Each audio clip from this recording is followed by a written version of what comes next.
संक्षिप्त श्री पद्मपुराण भूमि खंड सुकर्मा द्वारा ययाति और मातली के संवाद का उल्लेख। मातली के द्वारा देह की उत्पत्ति, उसकी अपवित्रता, जन्म मरण और जीवन के कष्ट तथा संसार की दुख रूपता का वर्णन। श्री सुकर्मा जी कहते हैं, अब मैं इस विषय में पुण्यात्मा राजा ययाति के चरित्र का वर्णन करूंगा, जो संपूर्ण पापों का नाश करने वाला है। सोम वंश में एक नहुस नाम के राजा हो गए। उन्होंने अनेकों दान धर्मों का अनुष्ठान किया, जिनकी कहीं तुलना नहीं थी। उन्होंने अपने पुण्य के प्रभाव से इंद्रलोक पर अधिकार प्राप्त किया था। उन्हीं के पुत्र राजा ययाति हुए, जो शत्रुओं का मान मर्दन करने वाले थे। वे सत्य का आश्रय ले धर्म पूर्वक प्रजा का पालन करते थे। प्रजा के सब कार्यों की स्वयं ही देखभाल किया करते थे। वे उत्तम धर्म की महिमा सुनकर सब प्रकार के दान पुण्य यज्ञानुष्ठान एवं तीर्थ सेवन में आदि में लगे रहते थे। महाराज ययाति ने 80,000 वर्षों तक इस पृथ्वी का राज्य किया। उनके 4 पुत्र हुए, जो उन्हीं के समान शूरवीर, बलवान और पराक्रमी थे। तेज और पुरुषार्थ में भी वे पिता की समानता करते थे। इस प्रकार ययाति ने दीर्घ काल तक धर्म पूर्वक राज्य किया। एक दिन की बात है, ब्रह्मा जी के पुत्र नारद जी इंद्रलोक में गए। उन्हें आया देख इंद्र ने भक्ति पूर्वक मस्तक झुकाकर प्रणाम किया और मधु पर्क आदि से उनकी पूजा करके उन्हें एक पवित्र आसन पर बिठाया। तत्पश्चात वे उन महामुनि से पूछने लगे, हे देवर्षि, किस लोक से आपका यहाँ आना हुआ है तथा यहाँ पदार्पण करने का क्या उद्देश्य है? नारद जी ने कहा, मैं इस समय भूलोक से आ रहा हूँ। नहुस पुत्र ययाति से मिलकर अब आपसे मिलने के लिए आया हूँ। इंद्र ने पूछा, इस समय पृथ्वी पर कौन राजा सत्य और धर्म के अनुसार प्रजा का पालन करता है? कौन सब धर्मों से युक्त विद्वान, ज्ञानवान, गुणी, ब्राह्मणों के कृपा पात्र, ब्राह्मण भक्त, वेद वेता, शूरवीर, दाता, यज्ञ करने वाला और पूर्ण भक्तिमान है? नारद जी ने कहा, नहुस के बलवान पुत्र ययाति इन गुणों से युक्त हैं। वे अपने पिता से भी बड़े चढ़े हैं। उन्होंने 100 अश्वमेध और 100 वाजपेयी यज्ञ किए हैं। भक्ति पूर्वक अनेक प्रकार के दान दिए हैं। उनके द्वारा लाखों करोड़ों गौएं दान में दी जा चुकी हैं। उन्होंने कोटि होम तथा लक्ष्य होम भी किए हैं। ब्राह्मणों को भूमि आदि दान भी दिया है। उन्होंने ही धर्म के सांगोपांग स्वरूप का पालन किया है। ऐसे गुणों से युक्त नहुस पुत्र राजा ययाति 80,000 वर्षों से सत्य धर्म के अनुसार विधिवत राज्य करते आ रहे। इस कार्य में वे आपकी समानता करते हैं। सुकर्मा जी कहते हैं, मुनीश्वर नारद के मुख से ऐसी बात सुनकर बुद्धिमान इंद्र कुछ सोचने लगे। वे ययाति के धर्म पालन से भयभीत हो उठे थे। उनके मन में यह बात आई कि पूर्व काल में राजा नहुस 100 यज्ञों के प्रभाव से मेरे इंद्र पद पर अधिकार करके देवताओं के राजा बन बैठे थे। सची की बुद्धि के प्रभाव से उन्हें पद भ्रष्ट होना पड़ा था। ये महाराज ययाति भी ऐसे ही सुने जाते हैं।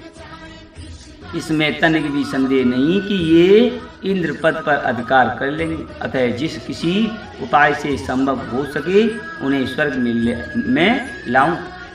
ययाति से डरे हुए देवराज इंद्र ने ऐसा विचार करके उन्हें बुलाने के लिए दूत भेजा।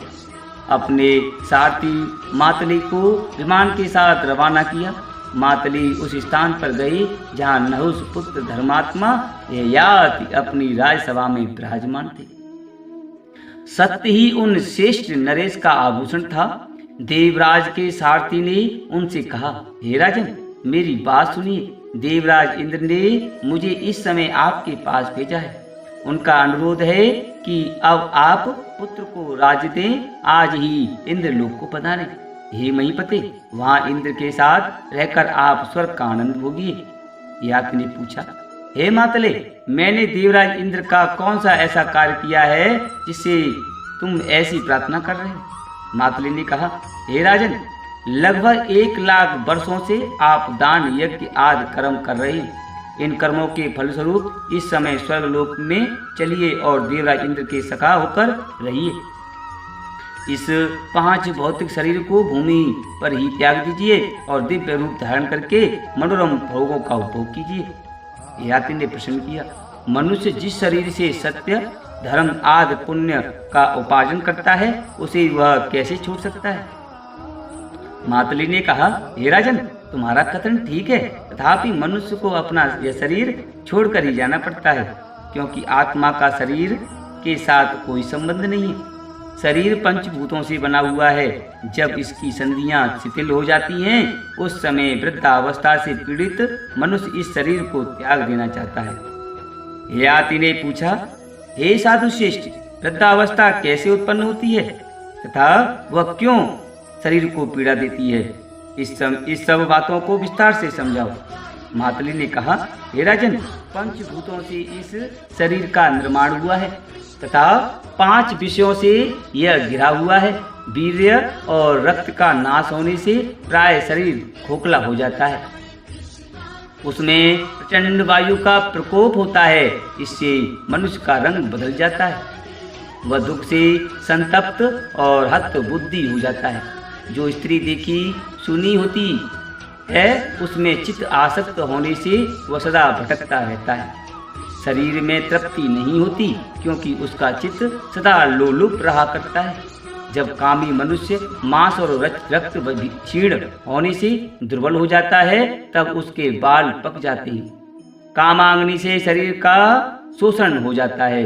वृद्ध होने पर भी दिन दिन उसकी कामना बढ़ती ही जाती है। बूढ़ा मनुष्य ज्यों ज्यों स्त्री के सहवास का चिंतन करता है, त्यों त्यों उसके तेज की हानि होती है। अतः काम नाश स्वरूप है, यह नाश के लिए ही उत्पन्न होता है। काम एक भयंकर ज्वर है जो प्राणियों का काल बनकर उत्पन्न होता है। इस प्रकार इस शरीर में जीर्णता जरा अवस्था आती है। याति ने कहा, हे मातले, आत्मा के साथ यह शरीर ही धर्म का रक्षक है, तो भी यह स्वर्ग को नहीं जाता। इसका क्या कारण है, यह बताओ। मातली बोले, हे महाराज, 5 भूतों का आपस में ही मेल नहीं है, फिर आत्मा के साथ उनका मेल कैसे हो सकता है? आत्मा के साथ इनका संबंध बिल्कुल नहीं है। शरीर समुदाय में भी संपूर्ण भूतों का संघट नहीं है, क्योंकि जरा अवस्था से पीड़ित होने पर सभी अपने अपने स्थान को चले जाते हैं। इस शरीर में अधिकांश पृथ्वी का भाग है। यह पृथ्वी की समानता को ही लेकर ही प्रतिष्ठित है। जैसे पृथ्वी स्थित है, उसी प्रकार यह भी यहीं स्थित रहता है। अतः शरीर स्वर्ग को नहीं जाता। याति ने कहा, हे मातले, मेरी बात सुनो। जब पाप से भी शरीर गिर जाता है और पुण्य से भी, तब मैं इस पृथ्वी पर पुण्य में कोई विशेषता नहीं देखता। जैसे पहले शरीर का पतन होता है, उसी प्रकार पुनः दूसरे शरीर का जन्म भी हो जाता है। किंतु उस देह की उत्पत्ति कैसे होती है, मुझे इसका कारण बताइए। मातली बोले, हे राजन, नार की पुरुषों के अधर्म मात्र से एक ही क्षण में भूतों के द्वारा नूतन शरीर का निर्माण हो जाता है। इसी प्रकार एकमात्र धर्म से ही देवत्व की प्राप्ति कराने वाले दिव्य शरीर की तत्काल उत्पत्ति हो जाती है। उसका आविर्भाव भूतों के सार तत्व से होता है। कर्मों के मेल से जो शरीर उत्पन्न होता है, उसे रूप के परिणाम से 4 प्रकार समझना चाहिए। उद्वेज, स्वेदज, अंडज और जरायुज, ये ही 4 प्रकार के शरीर हैं। स्थावरों को उद्विज कहते हैं। उन्हें तृण, गुल्म और लता आदि के रूप में जानना चाहिए। कृमि, कीट और पतंग आदि प्राणी स्वेदज कहलाते हैं। समस्त पक्षी, नाके और मछली आदि जीव अंडज हैं। मनुष्य और चौपायों को जरायु जानना चाहिए। भूमि के पानी से सींचे जाने पर बोए हुए अन्न में उसकी गर्मी चली जाती है। फिर वायु से संयुक्त होने पर क्षेत्र में बीज जमने लगता है। पहले तपे हुए बीज जब पुनः जल से सींचे जाते हैं तब गर्मी के कारण उनमें मृदता आ जाती है। फिर वे जड़ के रूप में बदल जाती हैं। उस मूल से अंकुर की उत्पत्ति होती है। अंकुर से पत्ते निकलते हैं, पत्ते से तना, तने से कांड, कांड से प्रभव, प्रभव से दूध और दूध से अंडुल उत्पन्न होता है। तंडुल के पक जाने पर अनाज की खेती तैयार हो जाती समझी जाती है। अनाजों में साल, अगहनी, धान से लेकर जौ तक 10 अन्न श्रेष्ठ माने गए। उनमें फल की प्रधानता होती है। शेष अन्न क्षुद्र बताए गए हैं। भक्ष्य, भोज्य, पेय, लेय, चौष्य और खाद ये अन्न के 6 भेद हैं तथा मधुर आदि 6 प्रकार के रसें। देहधारी उस अन्न को पिंड के समान कौर या ग्रास बनाकर खाते हैं। वह अन्न शरीर के भीतर उदर में पहुंचकर समस्त प्राणों को क्रमशः स्थिर करता है। खाए हुए पक्व भोजन को वायु 2 भागों में बांट देती है। अन्न के भीतर प्रवेश करके उन्हें उसे पचाती और पृथक पृथक गुणों से युक्त करती है। अग्नि के ऊपर जल और जल के ऊपर अन्न को स्थापित करके प्राण स्वयं जल के नीचे स्थित हो धीरे धीरे जठराग्नि को प्रज्वलित करता है। वायु से उद्दीप्त की हुई अग्नि जल को अधिक गर्म कर देती है। उसकी गर्मी के कारण अन्न सब ओर से भली भांति पच जाता है। पचा हुआ अन्न कीट और रस इन 2 भागों में विभक्त हो जाता है।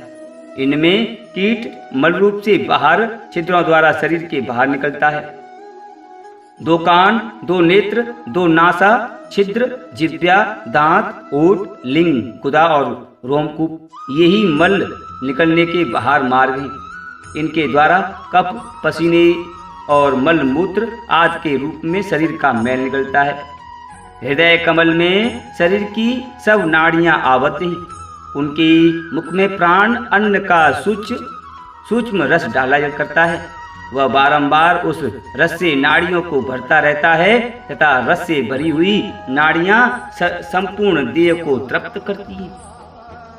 नाड़ियों के मध्य में स्थित हुआ रस शरीर की गर्मी से पकने लगता है। उस रस के जब 2 पाक हो जाते हैं तब उससे त्वचा, मांस, हड्डी, मंजा, मेद और रुधिर आदि उत्पन्न होते हैं। रक्त से रोम और रोम मांस से केश और स्नायु से मज्जा और हड्डी तथा मज्जा हड्डी से वसा की उत्पत्ति होती है। मज्जा से शरीर की उत्पत्ति का कारणभूत वीर बनता है। इस प्रकार अन्न के बाहर परिणाम बताए गए हैं। जब ऋतुकाल में दोष रहित वीर स्त्री की योनि में स्थित होता है उस समय वह वायु से प्रेरित हो रज के साथ मिलकर एक हो जाता है। वीर्य संस्थापन के समय कारण शरीर युक्त जीव अपने कर्मों से प्रेरित होकर योनि में प्रवेश करता है। वीर्य और रज दोनों एकत्र होकर एक ही दिन में कलक के आकार में परिगणित हो जाती हैं। फिर 5 रात में उनका बुध बन जाता है। तत्पश्चात 1 महीने में ग्रीवा, मस्तक, कंधे, रीढ़ की हड्डी तथा उदर ये 5 अंग उत्पन्न होते हैं। फिर 2 महीने में हाथ, पैर, पसली, कमर और पूरा शरीर ये सभी क्रमशः संपन्न होते हैं। 3 महीने बीतते सैकड़ों अंकुर संधियां प्रकट हो जाती हैं। 4 महीनों में क्रमशः अंगुली आदि अवयव भी उत्पन्न हो जाती हैं। 5 महीनों में मुंह, नाक और कान तैयार हो जाते हैं। 6 महीनों के भीतर दांतों के मसूड़े, जिह्वा तथा कानों के छिद्र प्रकट होते हैं। 7 महीनों में गुदा, लिंग, अंडकोश, उपइष्ट तथा शरीर की संधियां प्रकट होती हैं। 8 मास बीतते शरीर का प्रत्येक अवयव केशों सहित पूरा मस्तक तथा अंगों की पृथक पृथक आकृतियां स्पष्ट हो जाती हैं। माता के आहार से जो 6 प्रकार का रस मिलता है उसी के बल से गर्भस्थ बालक की प्रतिदिन पुष्टि होती है। नाभि में जो नाल बंधा होता है उसी के द्वारा बालक को रस की प्राप्ति होती रहती है। तदनंतर शरीर का पूर्ण विकास हो जाने पर जीव को स्मरण शक्ति प्राप्त होती है तथा वह दुख सुख का अनुभव करने लगता है। उसे पूर्व जन्म के किए हुए कर्मों का, यहाँ तक कि निद्रा और शयन आदि का भी स्मरण हो जाता है। वो सोचने लगता है, मैंने अब तक हजारों योनियों में अनेकों बार चक्कर लगाया, इस समय अभी अभी जन्म ले रहा हूँ, मुझे पूर्व जन्मों की स्मृति हो आई है, अतः इस जन्म में मैं वह कल्याणकारी कार्य करूँगा जिससे मुझे फिर गर्भ में न आना पड़े। मैं यहाँ से निकलने पर संसार बंधन की निवृत्ति करने वाले उत्तम ज्ञान को प्राप्त करने का प्रयत्न करूँगा। जीव गर्भवास के महान दुख से पीड़ित हो कर्म बस माता के उदर में पड़ा पड़ा अपने मोक्ष का उपाय सोचता रहता है। जैसे कोई पर्वत की गुफा में बंद हो जाने पर बड़े दुख से समय बिताता है, उसी प्रकार देहधारी जीव जरायु जेर के बंधन में बंधकर बहुत दुखी होता और बड़े कष्ट से उसमें रह पाता है। जैसे समुद्र में गिरा हुआ मनुष्य दुख से छटपटाने लगता है, वैसे ही गर्भ के जल से अभिषिक्त जीव अत्यंत व्याकुल हो उठता है।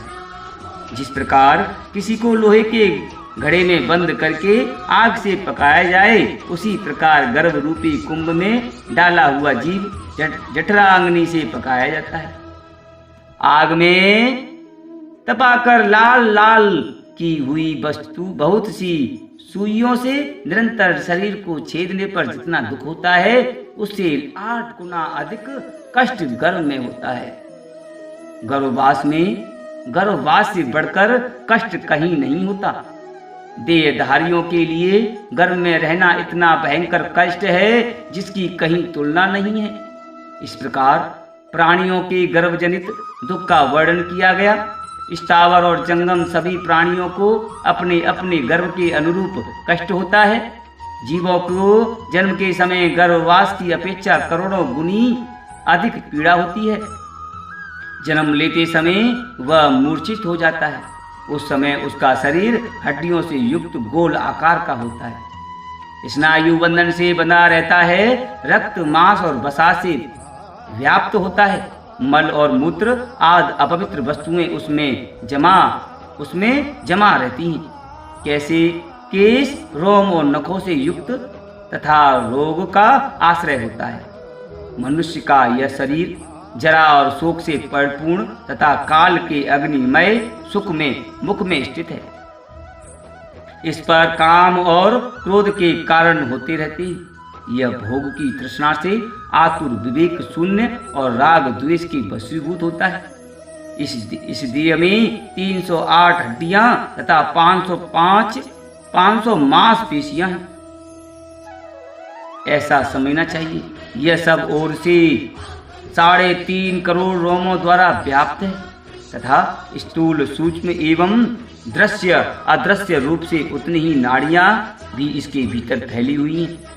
उन्हीं के द्वारा भीतर का पवित्र मल पसीने आदि के रूप में निकलता रहता है।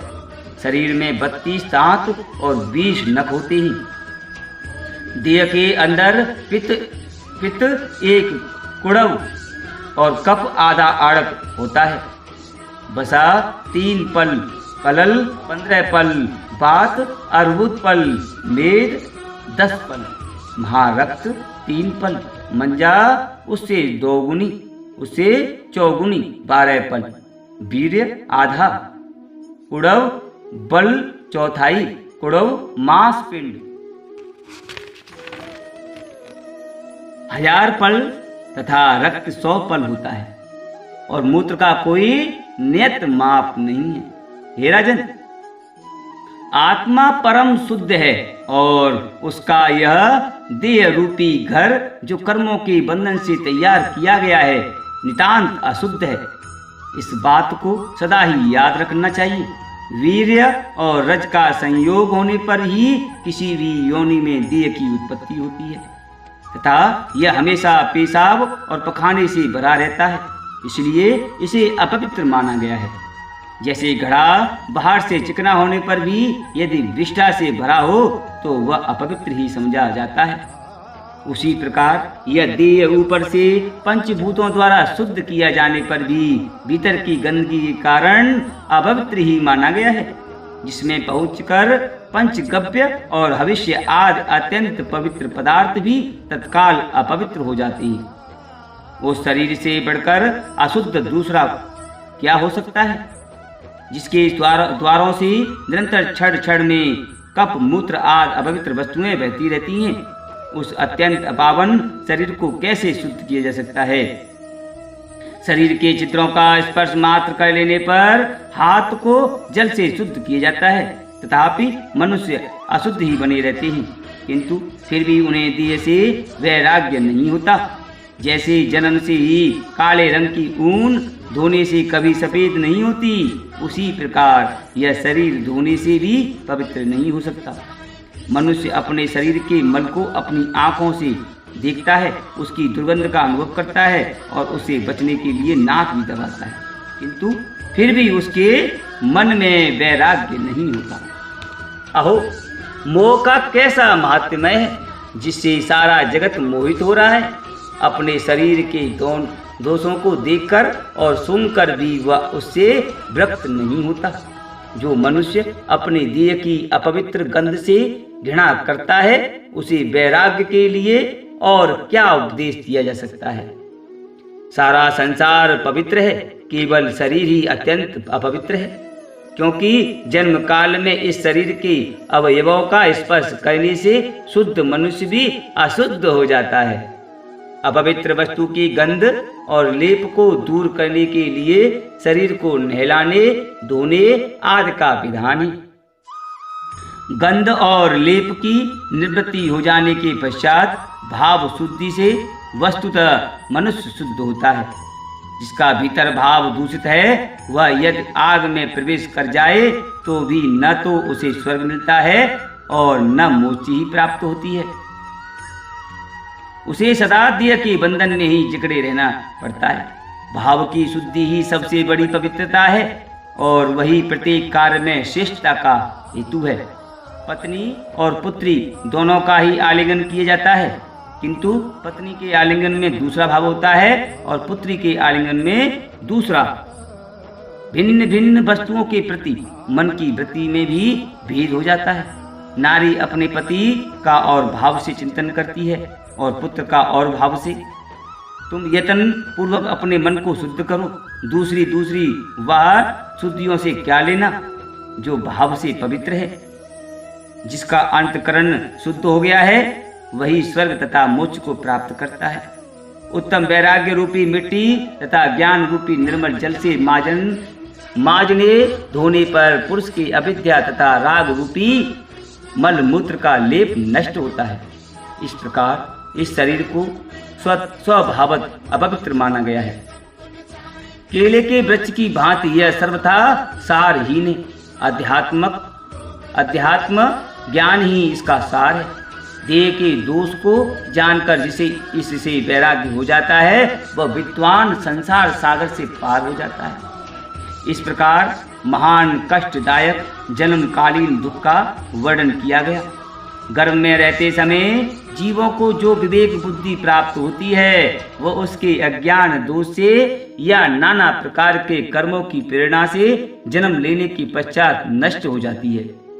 योनि यंत्र से पीड़ित होने पर जब वह दुख से मूर्छित हो जाता है और बाहर निकलने कर बाहरी हवा के संपर्क में आता है, उस समय उसके चित्त पर महान मोह छा जाता है।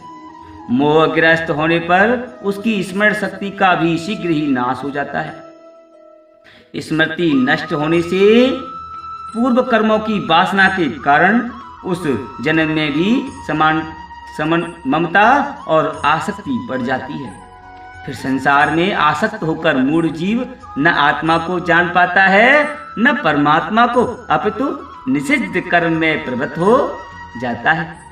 बाल्यकाल में इंद्रियों की वृत्तियां पूर्णतया व्यक्त नहीं होती, इसलिए बालक महान से महान दुख को सहन करता है, किंतु इच्छा होते हुए भी न तो उसे कह सकता है और न उसका कोई प्रतिकार ही कर सकता है। शेषव कालीन रोग से उसको भारी कष्ट भोगना पड़ता है। भूख प्यास से की पीड़ा से उसके सारे शरीर में दर्द होता है। बालक मोहवश मल मूत्र को भी खाने के लिए मुंह में डाल लेता है। कुमारावस्था में कान विधाने से कष्ट होता है। समय समय पर उसे माता पिता की मार भी सहनी पड़ती है। अक्षर लिखने पढ़ने के समय गुरु का शासन दुखद जान पड़ता है। जवानी में भी इंद्रियों की प्रतियां कामना और राग की प्रेरणा से इधर उधर विषयों में भटकती रहती हैं। फिर मनुष्य रोगों से आक्रांत हो जाता है। अतः युवावस्था में भी सुख कहाँ है। युवक को ईर्ष्या और मोह के कारण महान दुख का सामना करना पड़ता है। यह राग ईर्ष्यालु व्यक्ति के लिए केवल दुख का कारण है। कामाग्नि से संतप्त रहने के कारण उसे रात भर नींद नहीं आती। दिन में भी अर्थोपार्जन की चिंता से सुख कहाँ मिलता है। कीड़ों से पीड़ित कोढ़ी मनुष्य को अपनी कोढ़ खुजलाने में जो सुख प्राप्त होता है वही स्त्रियों के साथ संभोग करने में भी होता है। जवानी के बाद जब वृद्धावस्था मनुष्य को दबा लेती है तब असमर्थ होने के कारण उसे पत्नी पुत्र आदि बंधु बांधव तथा दुराचारी भृत्य भी अपमानित कर बैठते हैं। बुढ़ापे से आक्रांत होने पर मनुष्य धर्म अर्थ काम मोक्ष इनमें से किसी का भी साधन नहीं कर सकता। इसलिए युवा अवस्था में ही धर्म का आचरण कर लेना चाहिए। प्रारब्ध कर्म का क्षय होने पर जो जीवों का भिन्न भिन्न देहों से वियोग होता है उसी को मरण कहा गया है। वास्तव में जीव का नाश नहीं होता। मृत्यु के समय जब शरीर के मर्म स्थानों का उच्छेद होने लगता है और जीव पर महान मोह छा जाता है, उस समय उसको जो दुख होता है उसकी कहीं भी तुलना नहीं है। वह अत्यंत दुखी होकर हाय पापा, हाय भैया, हाय प्रिय आदि की पुकार मचाता हुआ बारंबार विलाप करता है।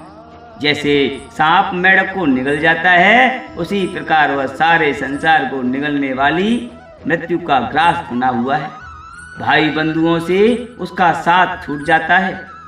प्रियजन उसे घेर कर बैठे रहते हैं। वह गरम गरम लंबी सांसें खींचता है जिससे उसका मुंह सूख जाता है। रह रहकर उसे मूर्छा आ जाती है। बेहोशी की हालत में वह जोर जोर से इधर उधर हाथ पैर पटकने लगता है। अपने काबू में नहीं रहता। लाज छूट जाती है और वह मल मूत्र में सना पड़ा रहता है। उसके कंठ, ओठ और तालु सूख जाते हैं। वह बार बार पानी मांगता है। कभी धन के विषय में चिंता करने लगता है। हे मेरे मरने के बाद यह किसके हाथ लगेगा।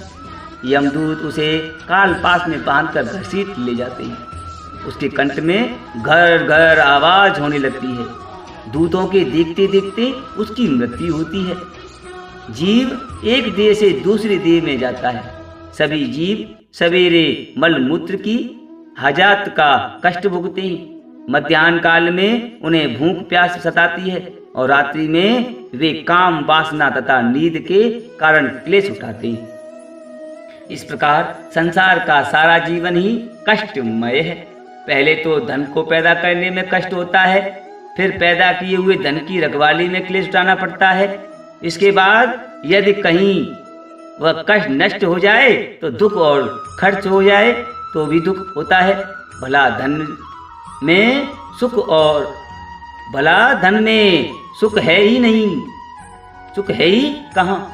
जैसे देहधारी प्राणियों को सदा मृत्यु से भय होता है, उसी प्रकार धनवानों को चोर, पानी, आग, कुटुंबियों तथा राजा से भी हमेशा डर बना रहता है। जैसे मांस को आकाश में पक्षी, पृथ्वी पर हिंसक जीव और जल में मत्स्य आदि जंतु भक्षण करते हैं, उसी प्रकार सर्वत्र धनवान पुरुष को लोग नौचते खचोड़ते रहते हैं। संपत्ति में धन सबको मोहित कर उन्मत्त बना देता है। विपत्ति में संतान पहुंचाता है।